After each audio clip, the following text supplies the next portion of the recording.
You're listening to Puma Podcast. Hinampas-hampas lang po nila ako, wag lang daw po ako magsigaw-sigaw. Pag nagsasalita po ako, tuloy-tuloy po nila ako sinasaktan. Yan po si LV Vergara. If the name is familiar, she's the domestic worker you'd probably seen or heard about on social media. The maid who, battered and blinded, testified before the Philippine Senate. Ako po si Franco Luna, Puma Podcast. And in this episode of Teka Teka News, we let Manang LV tell her own harrowing story. Warning lang po, hindi madali pakinggan.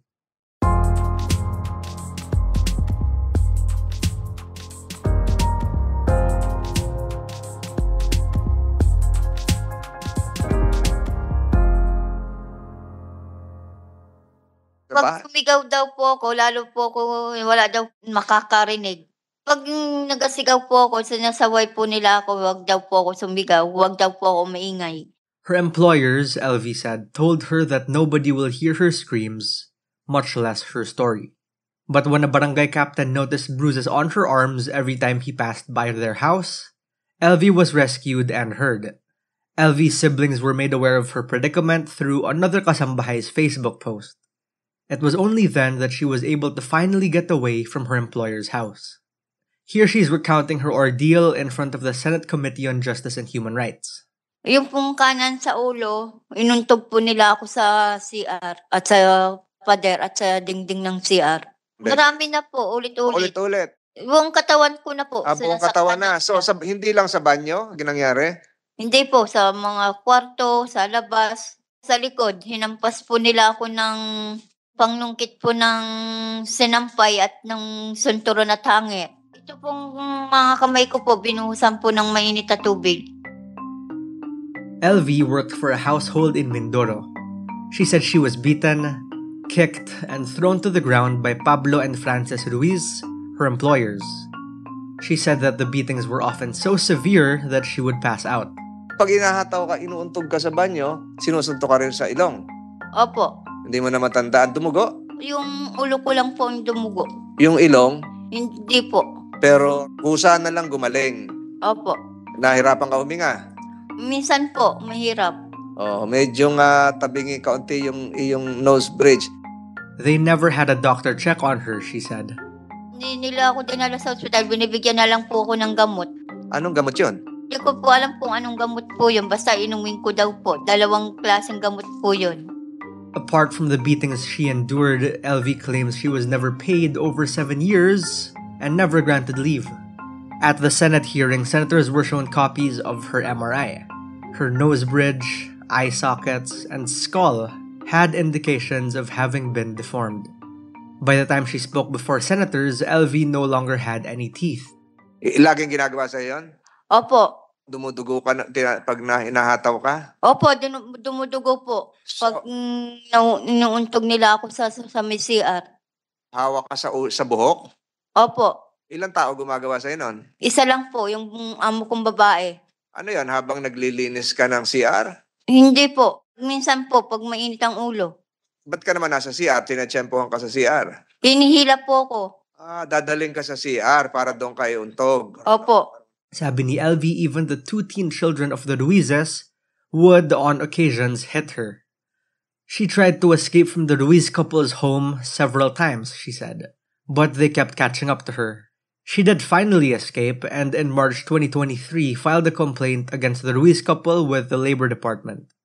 Labor Undersecretary Benjo Benavides said that if all of LV's testimonies are true, the charges against the Ruizes could be compounded by the fact that on top of her having been abused and unpaid, they allegedly even had her tend to their sari-sari store. Sa pagkakataon pong ito, at base na rin po sa provision po ng batas, si Ginang LV po ay hindi lamang po pinagtrabaho bilang isang kasambahay, kundi bilang isang manggagawa doon po sa sari-sari store ng pamilyang Ruiz.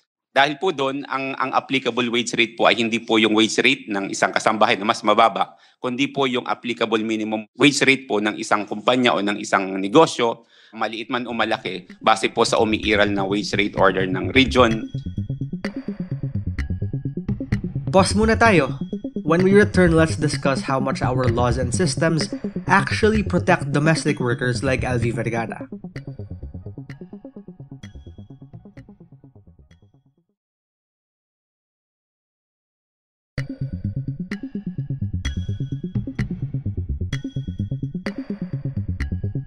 Pwede rin po siyang mangyari. Ayan po yung sinasabi nyo kanina sa kanang bahagi ng ulo. Ito po yung fracture nun. Ayan, yan yung sinasabi nyo. Apa. Kanan ba yan o kaliwa? Kaliwa po ito. Kaliwa. Yung kanan o, ito, yung sa Ito may po. sintido. Opo, Yung baho, opo. sintido ang tawag dyan. Opo. So, ano ho ang tingin nyo dyan? Hinataw, pinukpok, nauntog, aksidente? Yun, Pwede po lahat yun.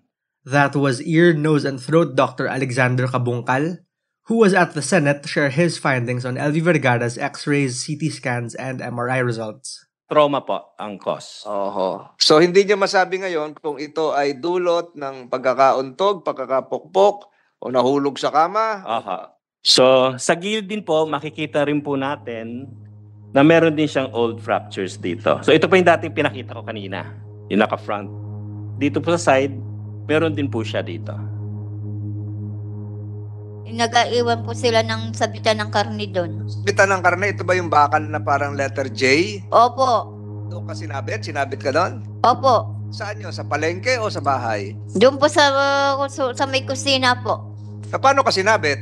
Kamay lang po ng kasama ko. Sino nagutos? Si Ate Franz po. So, paano? Nakatali ka sa lubid o sinabit ka doon sa damit mo? Mapupunit yon. Sa leeg po. Ha? Binuhat po. Binuhat ka pasakal. Opo. Yung pong boy namin, yung nagkatadtad ng karne namin. After the hearing, the Senate committee sent Elvie to the Philippine General Hospital for an eye checkup and possibly surgery with the hope of salvaging one of her eyes. Alexander Cabungcal and other doctors who examined her MRI results say the damage is potentially irreversible. You found some injuries according to the results of the MRI. Am I correct? Yes pa. That was due to Trauma. trauma. What else? Yun lang po. Trauma po. Ibig sabihin, pinalo, Pwedeng aksidente rin po. But not necessarily self-inflicted O, ito. nginudnud yung ulo sa pader. Pwede Pwede rin ganun, po. di ba? Yes pa. Pwede rin pong blunt instrument o Pwede pong blunt instrument. Pwede pong aksidente rin. Pag na-aksidente siya din ng araw, pwede rin pong makita yon. Ophthalmologist Irene Oloroso says Elvie might have already lost a good deal of her vision. In her analysis, Vergara's left eye had already shrunk, while her right eye is almost completely blind. Parang halos pabulag na po, Your Honor. so Category 4. nakakakita pa ng ilaw. Ilaw na lang po ang nakikita niya, Your Honor. Maisasalba pa ba ho yun? Your Honor, as of now, mahirap po yung proseso, no? Kasi napakadami po niyang injuries. Maliban po dun sa lens niya, yung cataract, pati yung kristal, pati yung likod na bahagi ng mata niya, yung parting retina, may problema rin po, no? Mayroong pagdurugo doon. Hanggang Opo, may vitreous hemorrhage po siya, Your Honor, sa right eye. The Ruiz family denies all of Elvie's allegations. They say she may have been hurt by other kasambahays. Saan ang galing yung mga sugat niya? Yung mga sugat niya po, yun yung tamad po siya maligo. Minsan inaabot ng 4 na araw, 5 araw siya maligo. Tapos po, yung mga sugat-sugat po niya na yan, nakakamot niya po. Ibig mo sabihin, yung pagkabulag niya, nung nakita niyo sa x-ray, yung kanyang bungo, na deformed na yung kanyang ilong, dahil sa pangangamot niya? Hindi po. Oh, Yung po yung pag-aaway nila magkakasama daw dun sa likod. Late ko na rin po nalaman, Your Honor, na nag-aaway-aaway pala sila sa likod kapag halimbawa magkakasama na po sila. Elvie's story is not just a personal tragedy. It sheds light on the broader issue of domestic worker rights in our country. By 2010, the International Labor Organization says there were already nearly 2 million domestic workers in the Philippines aged 15 and above. The Batas Kasambahay, or Republic Act No. 10361, was passed in 2013. This law defines the rights and benefits of kasambahays, such as minimum wage, paid leave, and health insurance. Despite these protections, advocates say there are still some legal holes that remain. More troubling, the ILO says many more domestic workers are invisible to society. Many are not captured by the National Labor Force Survey.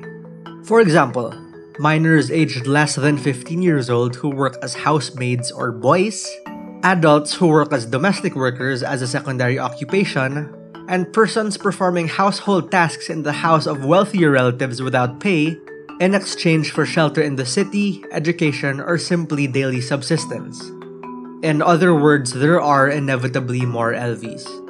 The case of LV Vergara is a reminder of the dangers that domestic workers face.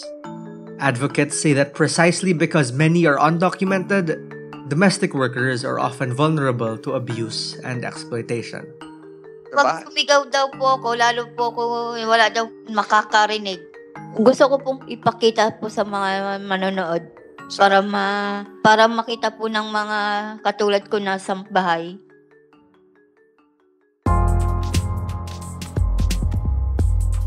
And that was today's episode of Teka Teka News. Again, I'm Franco Luna. This episode was edited by Freddy Blanco. Our Teka Teka News executive producer is Jill Caro, and our senior editor is Veronica Uy. If you found this episode useful, share it with a friend. Help Teka Teka News reach more people and keep the show going. Thanks for listening.